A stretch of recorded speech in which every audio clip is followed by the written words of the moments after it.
firstborn son. This is the story of their complex relationship. Charles tried to be a more modern parent, but he didn't have the tools because he didn't grow up with them. A shared tragedy defined this father and son. There's this marvellous picture of Harry holding very, very tight to Prince Charles's hand for support. For years, they were close.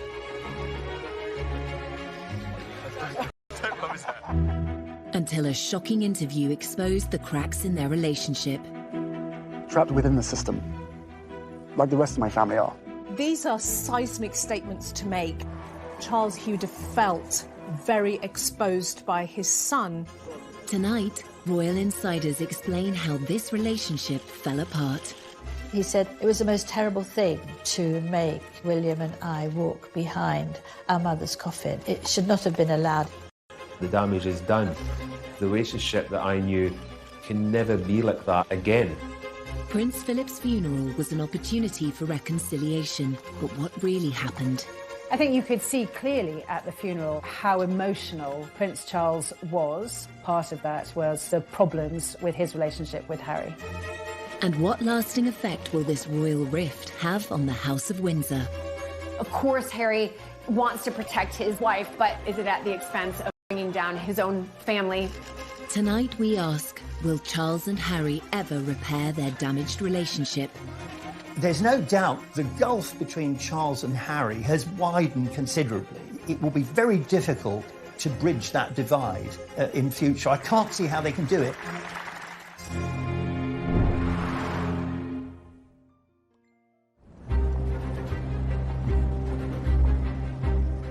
March 2021. The Duke and Duchess of Sussex sit down with Oprah Winfrey for an explosive and revealing interview. It will rock the foundations of the royal family. Please explain how you, Prince Harry, raised in a palace, in a life of privilege, literally a prince, how you were trapped. Trapped within the system, like the rest of my family are. My father and my brother, they are trapped. Harry's claims exposed the unhappiness of the couple's life behind palace walls. They also revealed the full extent of his estrangement from his family, particularly his father. The person that was really sort of knocked to the ground in that interview with several punches was Prince Charles. 100%. The takeaway from that interview was that there is a real rift, there is real distance, there's real anger. You could see that it was, but at the same time he wanted to. He wanted to get a message through that he has struggled deeply with what's been going on, and there are definite fractures in the relationship. These are seismic statements to make about one's own family members. And I wonder whether, from Charles's point of view, he would have felt very exposed by his son.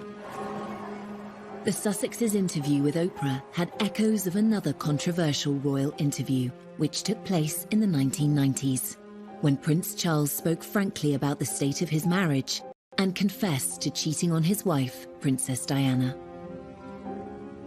Did you try to be faithful and honourable to your wife when you took on the vow of marriage? Yes, absolutely. And you were? Yes. Until it became irretrievably broken down. In the back of Charles' mind, there would have been a certain amount of guilt because it would have brought up memories of his own attempt way back in 1994 to get the media on his side. So on the one hand, he was being criticised by Harry and was probably very upset by that. But on the other hand, it's very difficult for me to sort of attack him for doing something which I myself did, you know, when I was young. Every single time anybody agrees to one of these huge interviews, they're doing it for one reason and one reason only. They're doing it to put their side across because they assume that when they have done that, everybody will be on their side and love them even more. And we've seen so many times in the past how mistaken that can be. While Charles's interviews stunned the world in the 1990s, his son's revelations may have gone a step further and hurt those closest to him, including his father. There's no doubt the gulf between Charles and Harry has widened considerably.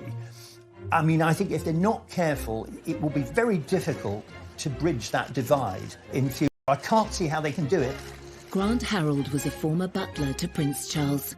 He witnessed firsthand the loving bond the royal father and son once had, which has now seemingly been lost. The damage is done, and that makes me sad, because the relationship that I knew, which was a loving, caring, fun relationship, can never be like that again. Prince Harry's decision to speak so candidly was a dramatic move.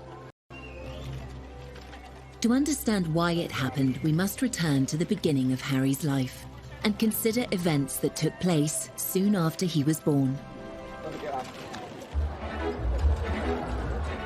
15th of September 1984.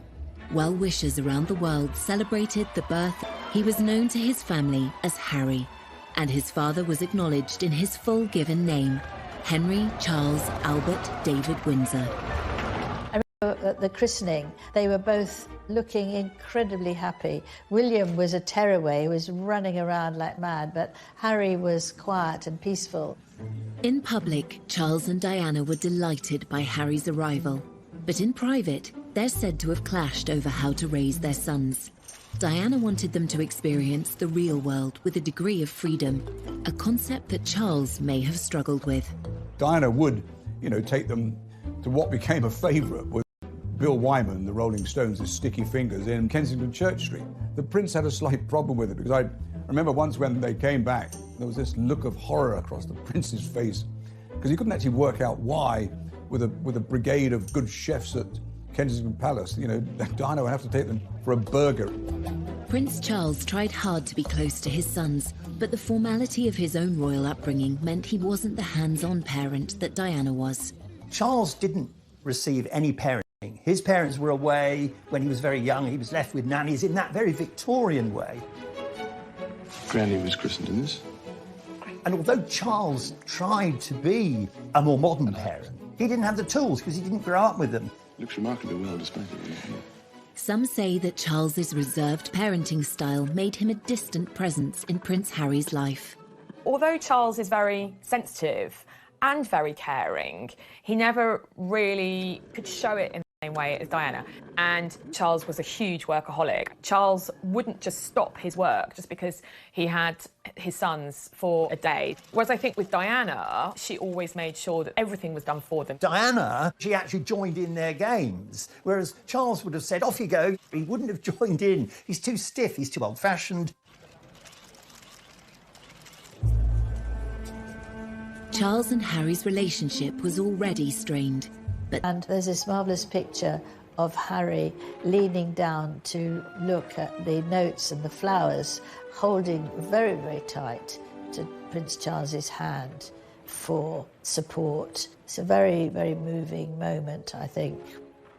In the immediate aftermath of Princess Diana's death, Prince Charles was very protective of his sons. He was determined that William and Harry would be shielded from speculation, from the press, from intrusion, and from people looking at their grief. At the funeral, however, it was a different story on the world. The private mourning of Diana's sons was on full public display.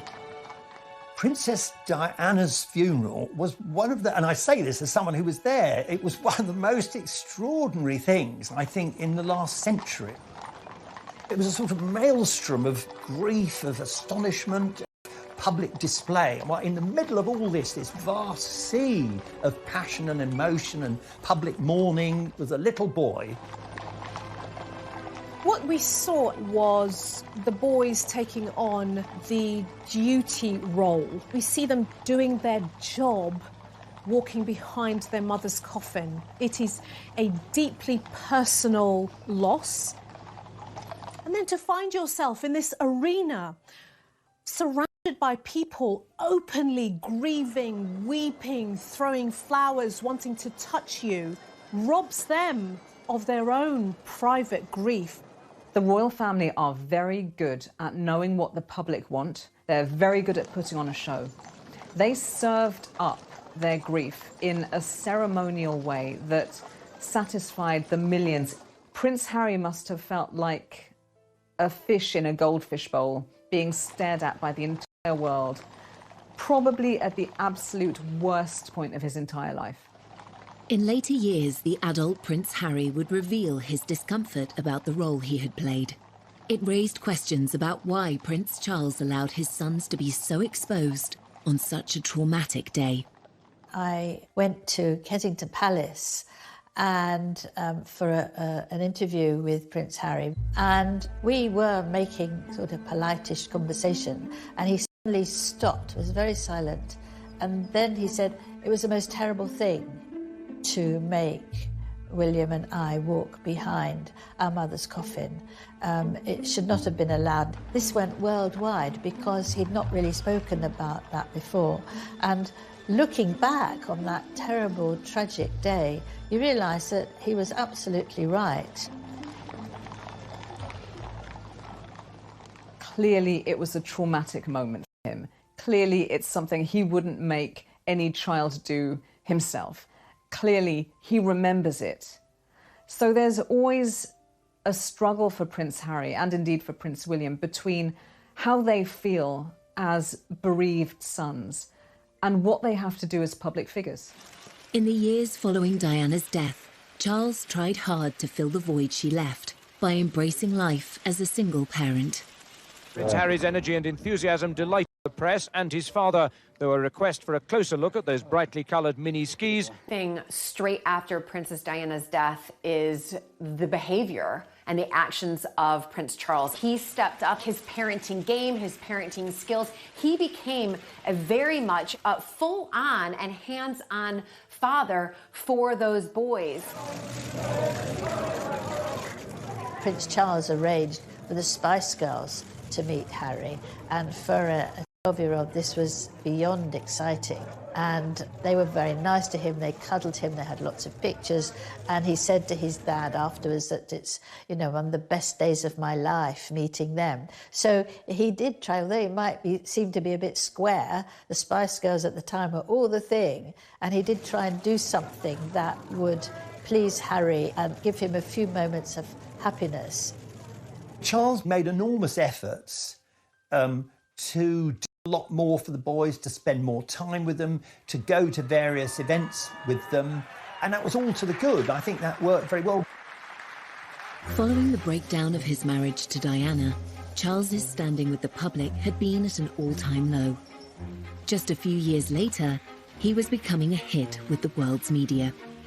Charles was under so much pressure. He'd been criticised so much through the disintegration of his marriage to Diana. He was very self-consciously promoting this idea of him as being close to the two boys. This was really to try and overturn the earlier image of him as cold and aloof, while Diana was warm and fun.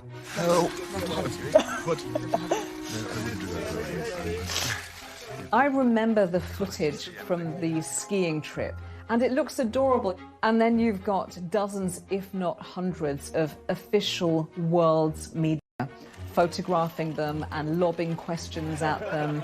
My arms aren't long enough to get around it. And making sure that all those lovely father and son smiles are captured. Don't love his hair.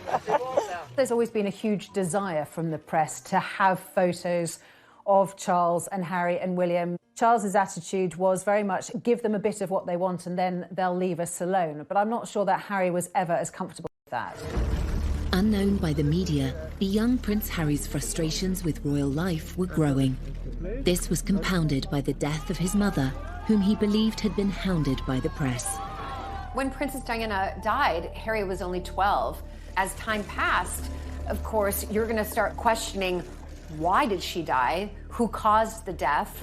And we can see that from Harry, that he does absolutely blame the press. And it's something that has really, fast forward a few years later, that's when we really start to see Harry, in a sense, acting out, but who can blame him? As Harry grew from a vulnerable young prince mourning his mother into a rebellious teenager, stories of his nighttime escapades became regular front-page news. Harry's teens, by his own admission, were a very troubled time for him. Smoking and drinking too much, getting into trouble at school. Cries for attention. It was one thing after another. They still me and I still read them. Why, I do not know, but I have to read them just for peace of mind, just to know what they've written and to see who wrote it and see who took the photographs, you know, write that down for later. When I was there, it was very much the days of when Harry was kind of called the kind of party prince. I remember on occasions, like on a Sunday morning, there'd be whatever Harry'd been up to the night before would be in the press. And then, obviously, I'd see him and I'd say to him, well, you had a good night then, kind of thing. And I'd have a laugh. And luckily, he would have a chuckle and he would go, maybe, you know, kind of thing. In 2002, newspapers revealed Harry had been caught smoking drugs and drinking underage in pubs near his father's home, Highgrove in Gloucestershire. For Charles, this was one misdemeanour too many. He sent his son for a day's visit to a drug rehabilitation centre. The palace viewed this with alarm. I mean, I think they always do, because anything that's out of control inevitably is damaging, especially for Charles, because it reflected badly on him as a parent. Prince Charles has got a lot of support today, not least because this is a situation that thousands of parents in Britain have faced. He insisted Harry should visit a drug rehabilitation centre. I think the idea was that it would give him a shock. He would go there and see, you know, what it was like if you allowed drugs to sort of take over your life. I suspect Prince Charles did that because in the eyes of the public, that's what the public wanted to see or felt that he should do. But at the end of the day, you know, there's a lot of, rebellious children who in normal families will do a little bit of underage drinking. So I think it's what do we need to show the public that we're doing in order to sort of hone in this behavior.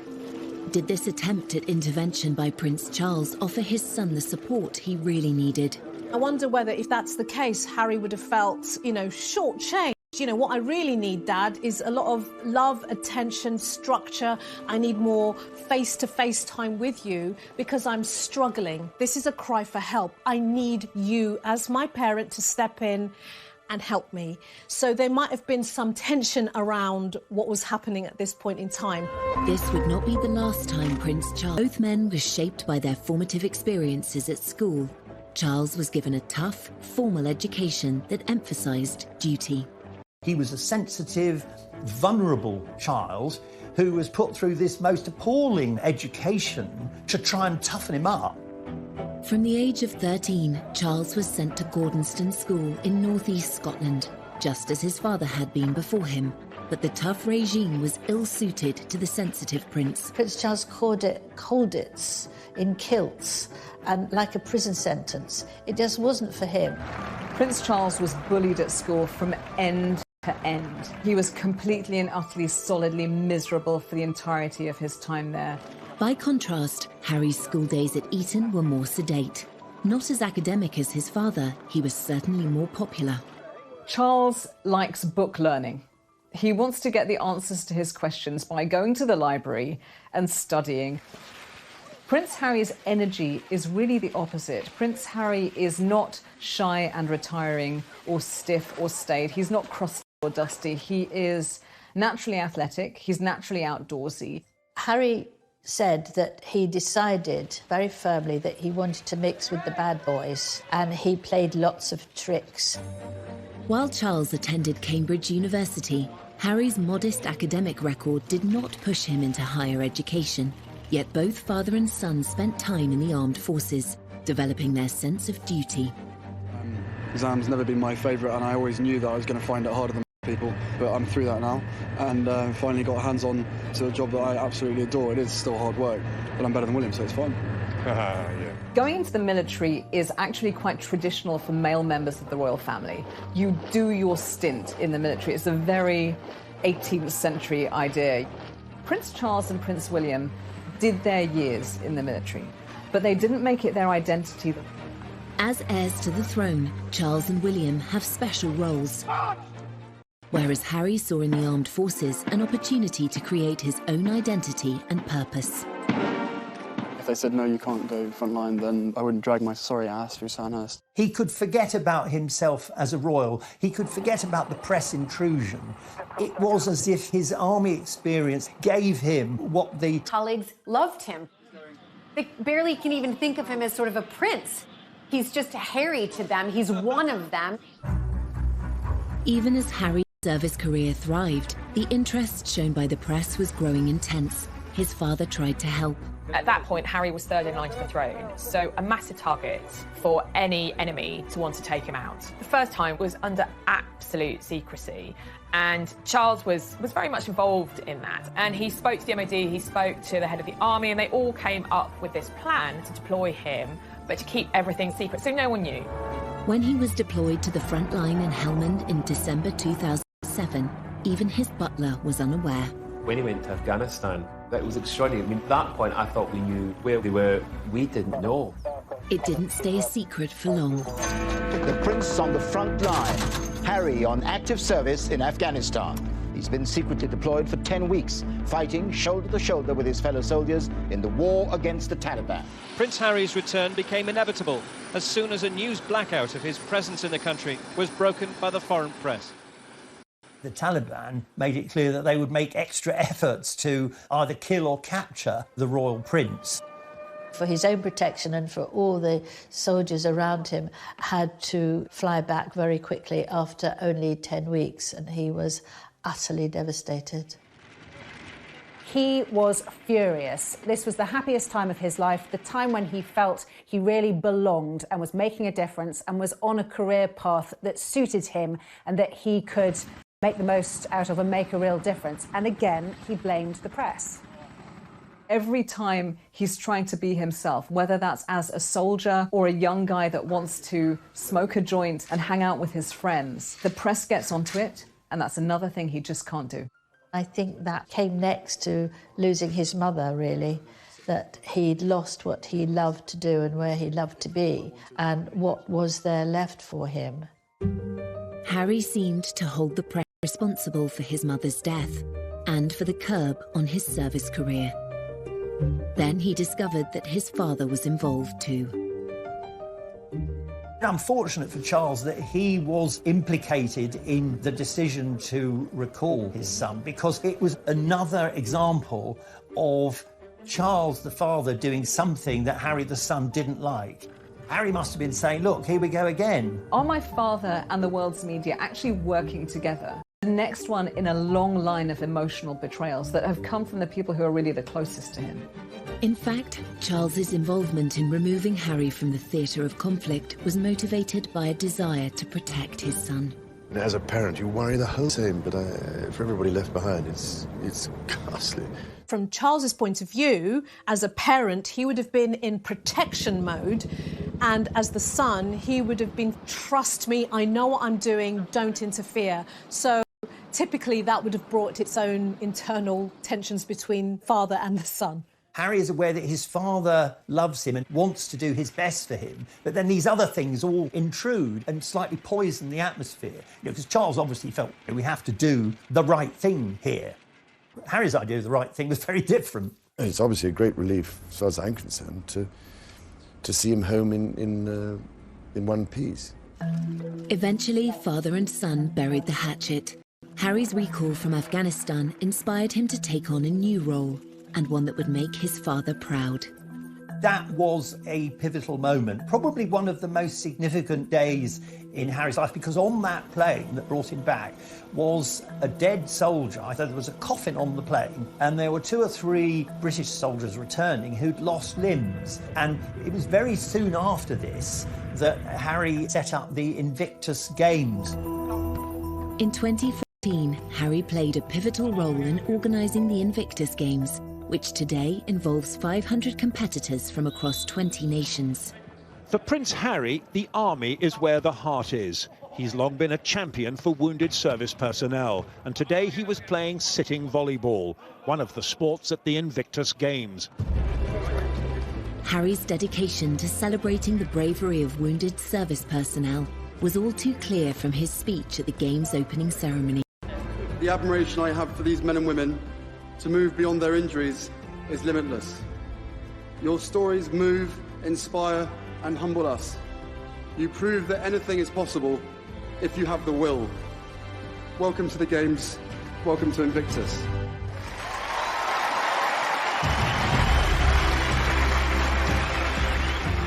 It was to prove a golden period for a now united father and son. Charles was very, very proud of Harry. What parent wouldn't be proud of their child coming through and blossoming and showing real confidence, real purpose, creating something that embraces a huge community? That is a huge step forward.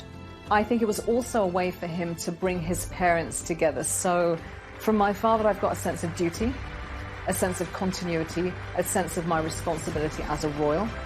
I'm not going to be the rebel anymore. And then from his mother, he has the human rights aspect, the international aspect, the charity aspect. And those two things fused together really powerfully, and they're still fused together. Much in conflicts, Harry realised that this spoke to him in a special way. There have been many low points in the relationship between Charles and Harry. The high point, the bit that they will both always remember as a point in time where they came very close, that would be the success of the Invictus Games. I mean, it was almost like, you know, father and son finally found something that would lock them together.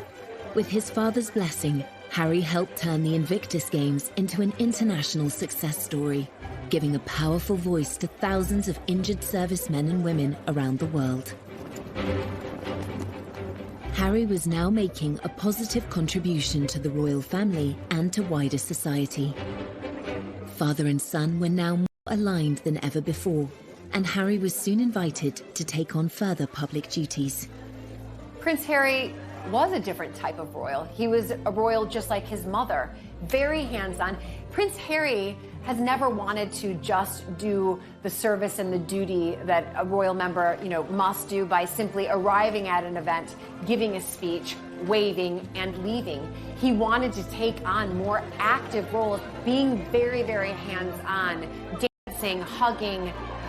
You can't sit there with a stiff upper lip, really crossed arms and not get involved. We knew from the start that these countries were going to be fantastic fun. I've never taken myself too seriously. There's a real contrast between Prince Charles and Prince Harry when they do their royal tours. Wherever they are in the world, Prince Charles does it blatantly as duty. So he's there, and wherever he is, even if it's like 100 degrees outside, he's wearing a very closed suit that's completely buttoned up. And he smiles, nods and waves, and he's jovial, but he's still a little bit stiff. I think you would be, wouldn't you? You would be watched by all you lot. Prince Harry on international royal tours is clearly having a really good time. We see Harry as much more at ease in his own skin. He had a good template in how he saw his mother behave, and where, you know, he's hanging out with Usain Bolt and he's meeting people and he feels good about himself. This was Golden Harry, the bloke that everyone wanted to go and have a drink with, the bloke that all girls wanted to go and have a flirt with. He was that kind of the action Jackson superhero that had served his country and kind of could do no wrong. Charles and Harry were very close, probably as close as they've ever been. There's a famous Oscar Wilde quote which says about children and their parents. It says, first we love our parents, then we judge them, sometimes we forgive them. For 3 decades, they were moving on and putting the past behind them, as this illuminating interview with Prince Charles from 2018 suggests. Your children always surprise you, really, because you think they pull your leg all the time and appear not to pay any attention at all. In fact, you then later discover perhaps they... Good Lord, don't tell me you actually listened, or... The relationship between Harry and Charles has suffered since 2018 to Princess Diana, as well as his own adultery in a frank TV interview. I have, on the whole, tried, I think, to get it right. I mean, constantly, people scrutinising. So, I mean, I have always tried to get it right, try to do the right thing by everybody. So you can imagine, it's not a very happy or encouraging thing when this sort of business happens. So when his own sons started dating, it seems Charles advised them to choose their ideal partners based on love, rather than any other considerations. Prince Charles believed that, unlike what happened to him, where he was almost forced into a marriage and the wife had to be a virgin, he was determined that Prince Harry and Prince William could find someone who they loved and who they wanted to marry. Harry had two big previous relationships before Meghan, so Chelsea Davy and, of course, Cressida Bonas. But while they appeared happy on the arm of the dashing prince, they weren't so keen to become princesses. Chelsea was like, absolutely not. I don't want to be in the public eye. I don't want to be written about in papers. And the same thing with Cressida. We know that both of those girls ended that relationship because they did a member of the royal family. Eventually, Harry did find the love of his life, and royal reporters are still kicking themselves that they didn't spot the signs. It's all very formal, obviously, when you're covering the royals, and there we were in one of the very smart rooms in Buckingham Palace, and Harry came bounding over, saying, "Hi, Em, how are you doing?" We're like, "You're tanned, or is it burnt?" And he said, "Yeah, I know. Africa was amazing. Oh, it was so good." I thought, wow, Harry's in a good mood. Like, I had never seen him quite so animated and quite so happy. And that was about 6 weeks before the news broke that he was dating Meghan Markle. And of course, one of their first dates had been in Botswana. Hey, when did you know she was the one? Very first time we met. Harry and Meghan's romance was embraced by the royal family. In that happy time, there was no sign of any tension between father and son. They welcomed Meghan with open arms. Prince Charles admired the fact she was self-made. Charles, he's slightly obsessed with the idea that somehow you've got to retain the magic of the royal family, but you've got to modernise. And what better way than to welcome a woman who's not only divorced, but American and of mixed race. And I remember the Queen invited both Meghan and Harry to Sandringham, which is a huge thing because couples, unless you were married, you just didn't get invited. They liked her very much, but of course it didn't take the press long to start writing things about Meghan, to do the sort of things that would make Meghan worry, but also the royal family worry. Newspapers were soon filled with opinion on whether Meghan was a good fit for the royal family. Whilst initially there was a huge amount of admiration and hero worship when Meghan first came on the scene, there were some media outlets that ran some really disgraceful articles with headlines about straight out of Compton or exotic DNA, very old-fashioned opinions, borderline racist opinions. And the trouble is that one article like that is one too many. Meghan, we've discovered, has a very, very thin skin. But we have to remember that Kate did. They used to call her Weighty Katie. She had a terrible time, and Camilla had a dreadful time in people accusing her of causing Diana's death. I know Camilla spoke to her and they had lunch together, tried to help her get used to things and give perhaps some of her own experiences so that she wouldn't feel that she was being targeted. The royal family may have been reassuring Meghan behind the scenes, but it's their standard practice not to complain in public about press treatment. By apparently not speaking up for Meghan, Charles seemed to find himself taking a very different path to Harry. Statements, these underlying racial tones need to stop. I remember getting this on my phone and my jaw dropped, actually, because press statements, remember the royal family, are normally really bland and really boring. I mean, this was Harry. Anger. The anger was leaping off the page with his words and the tone. This was an unprecedented move, really just instructing the press to back off and leave Meghan alone. Charles admired the fact that Harry was trying to protect Meghan, but I think he was very worried that it would have unintended consequences, which of course it did. Handling the press is like handling gelignite. You know, it's almost impossible to do it safely. Despite Harry's insistence on tackling the press, his relationship with his father appeared stronger than ever. He felt able to ask Charles to play a significant role at his wedding. Meghan's father infamously didn't come to the UK for her wedding because he said he had heart problems and he was in hospital. There was the question of who would walk Meghan down the aisle. Prince Harry asked his father, and what could be better than having the heir to the British throne walk your beautiful bride down the aisle?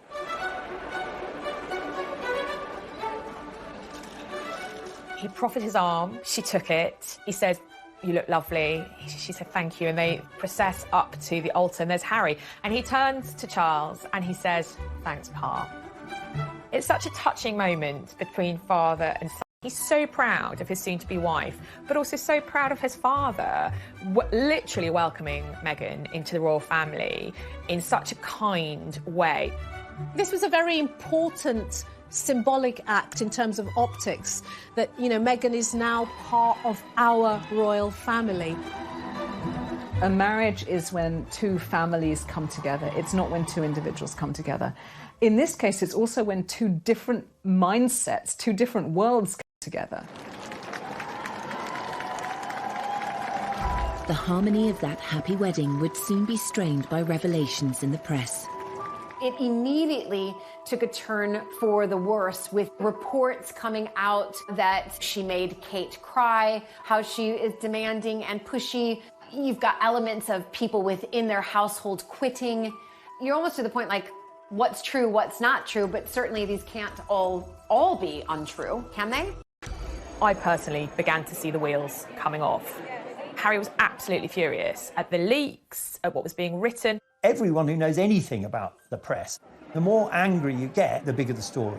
The only way to do it is simply to ignore the press. And of course, Harry was never going to do that. For Harry, years earlier, as he pointed out in the documentary, Harry and Meghan, An African Journey. And part of any job, like everybody, means putting on a brave face and turning a cheek to a lot of the stuff. But again, for me, and for my wife, you know, of course there's a lot of stuff that hurts, especially when the majority of it's untrue. I will not be bullied into playing a game that killed my mum. So I will always protect my family, and now I have a family to protect. So he's now thinking, oh my God, the curse is coming around again. It's happening again, one generation on. So decades have passed, but nothing's changed. Everything that she went through and what happened to her is incredibly raw every single day, and that's not me being paranoid, that's just me not wanting a repeat of the past. Harry's perception is that his mother wasn't protected. She wasn't safe when she died. She was being pursued by the paparazzi. She didn't have the security detail that she deserved. If only she'd had what she needed, she may have made it. If Harry harboured a belief that Charles could have done more to protect Diana, resentment would certainly have resurfaced when his father chose not to defend Meghan publicly. Harry, he was like, enough is enough. I'm not standing for this anymore. And he also couldn't understand, and indeed she couldn't understand, why members of his family, particularly his father, were not standing up and saying, you know what, this is unacceptable. Father and son may have been at odds, but the famously close relationship between William and Harry still seemed unbreakable. Every year we get closer. The one person on this earth who I can actually really, you know, we can talk about anything and we understand each other and we give each other support. Yet by 2019, even this sibling bond was under strain, and the world had its first hint of another royal rift. We'll always be brothers, and we're certainly on different paths at the moment. I will always be there for him, and as I know he'll always be there for me. As brothers, you know, you have good days, you have bad days. We know over the last several years, really since he married Meghan, that the relationship between William and Harry has been very rocky indeed. Prince Harry's determination to defend his wife whilst his father and brothers stayed silent seemed to drive a wedge through the family. Protecting his marriage and protecting his wife were his number one priorities. We know that many members of the royal family feel that service and duty to the crown and to the royal family are their number one priorities, and there's a clear difference there. It's sad for me because when I was... And then came a bombshell revelation that would lead to the biggest split in the royal family for 80 years. Can you put up with this? Was it surprising to them? Probably not. Were they happy about it? Definitely not.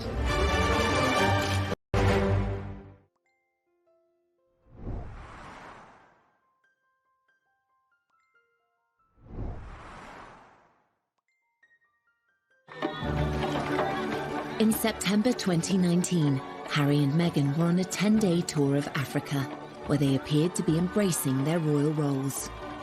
The messaging was positive, and I think from Charles's point of view, in terms of the brand royal family, they did a phenomenally good job. I am here with you. As a mother, as a wife, as a woman of color, and as your sister. Behind the scenes, Meghan was struggling to cope with the burden of royal life. During the filming of an ITV documentary about the trip, she made a momentous decision to speak out. The interview with Tom Bradby was a surprise to everybody, but obviously to the royal family in particular. Perhaps you could just give us an idea of what the last year has been like. It's hard. Thank you for asking, because not many people have asked if I'm okay. But it's a very real thing to be going through behind the scenes. And the answer is, would it be fair to say not really okay? As in, it's really been a struggle? Yes.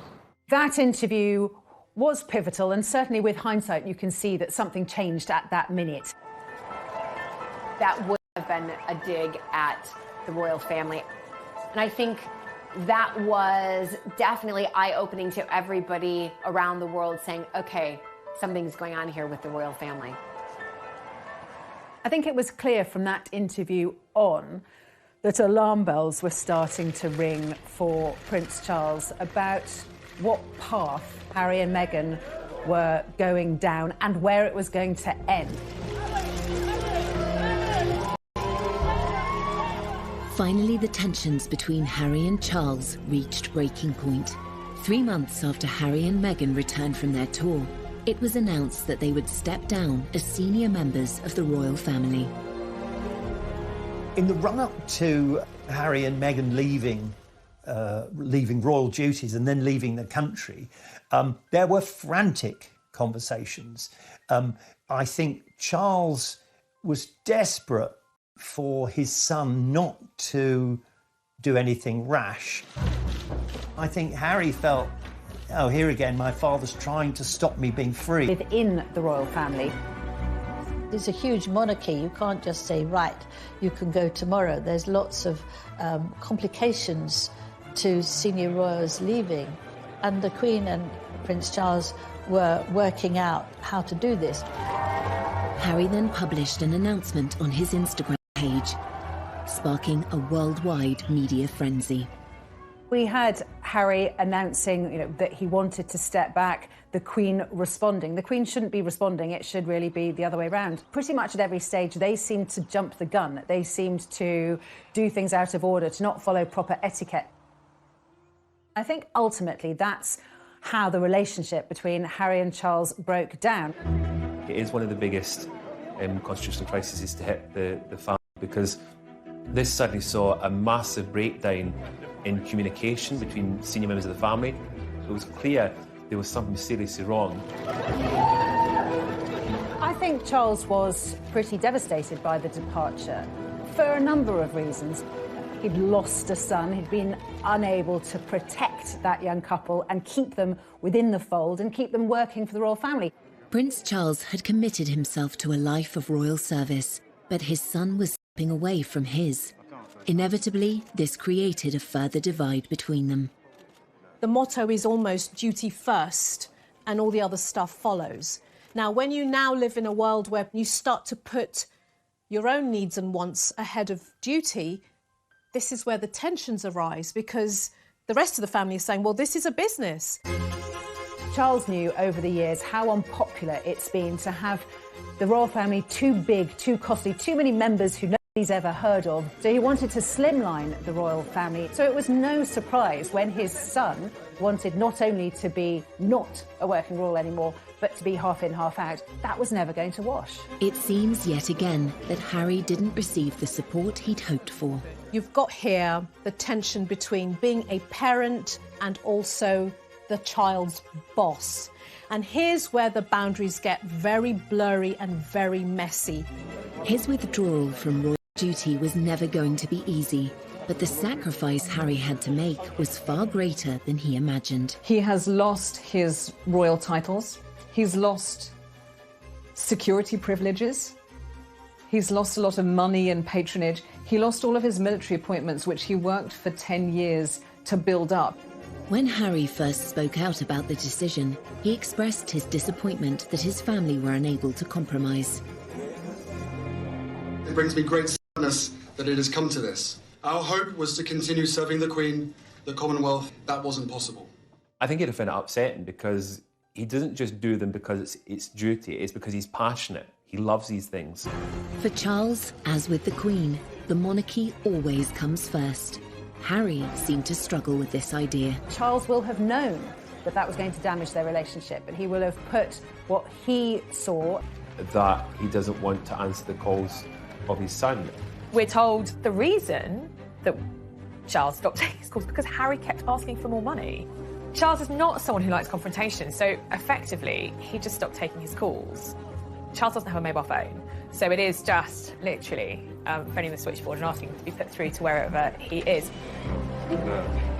Prince Charles loves Harry, but there comes a time when you have to say enough is enough, and that was it.